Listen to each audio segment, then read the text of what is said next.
তুমি কি জানো, আমি তো খুব গম্ভীর ধরনের। সবাই আমাকে এমনিতেই মশলার সাথে দেখতে চায়। এমনি কেউ খেতেই পারে না।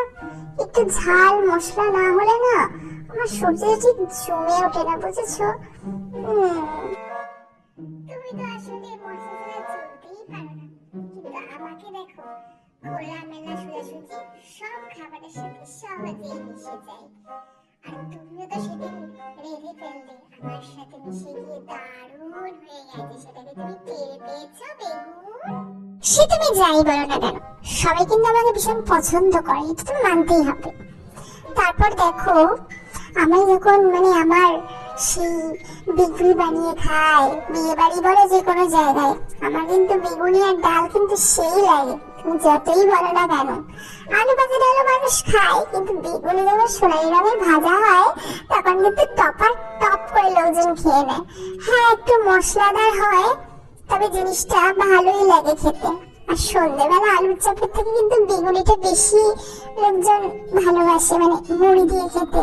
আমি জানি আলুর চপ ভালো হয়, তবে জানি না, বলতে পারছি না। সেসব তো ঠিকই আছে, কিন্তু তোমারও একটা কথা মনে রাখা দরকার। আমি যদি না থাকতাম, তুমি কখনোই আমার মতো মিষ্টি আর এত সুন্দর স্বাদ পেতে না, ঠিক আছে? তো তুমি আমার অবদানটা কিন্তু ভুলে যেও না। যে কোনো তরকারিতে কিন্তু আমাকে লাগে। বেগুন খুব একটা লাগে না, কিন্তু যে কোনো তরকারিতে আমাকে কিন্তু লাগেই লাগে। যদি তুমি এটা বলো না, তাহলে আমার মনে হয় তুমি তরকারিগুলো দেখে আসতেই পারো। তুমি কি কোনোদিন ভাবো যে তোমার মধ্যে অনেক মিষ্টি গুণ আছে? আমি তো কোনোদিন ভাবি না এসব। তুমি অবশ্য ভীষণ হালকা মিষ্টি আর সুন্দর খেতে, কিন্তু কি বলতো, তুমি ভালো হলেও মানুষজন না তোমাকে বেশি খেতে পারে না, খেতে চায় না। কেন বলতো? তোমাকে খেলে নাকি ডায়াবেটিস বেড়ে যায়, তারপর তোমাকে নাকি বেশি ভাজাভুজি দিয়ে খাওয়া যায় না, বুঝেছো? ঠিক জমে ওঠে না। আমি এটাই বলতে চাইছিলাম আর কি, বুঝেছো? হ্যাঁ, চুপ করো তুমি প্লিজ, তোমার সাথে আমি আর কোনো ঝগড়ায় যেতে পারবো না। ফুচকা খেয়েছো কোনোদিন? ফুচকা আলুটা একদিন খেয়ে দেখো, মশলাটা যেভাবে মাখে না, তোমার বেগুন ভাতেও কেউ খাবে না। ফুচকা খাও, আলু কাবলি খাও, আলুর অবদান অশেষ। তুমি কোনোদিন আলুর জায়গায় নিতে পারবে না বেগুন, কোনোদিনই পারবে না।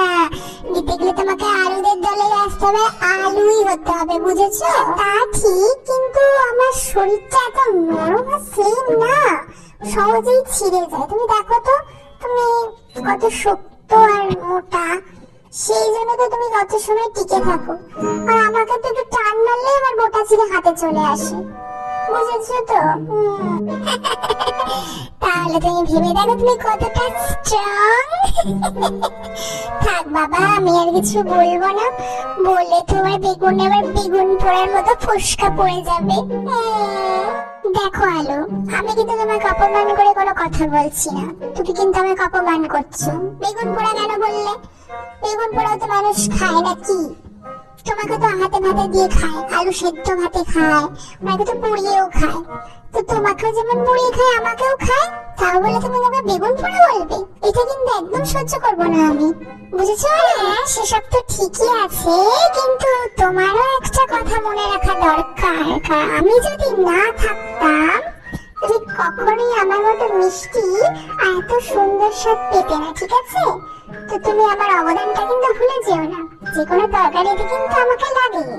বেগুন খুব একটা লাগে না, কিন্তু যে কোনো তরকারিতে আমাকে কিন্তু লাগেই লাগে।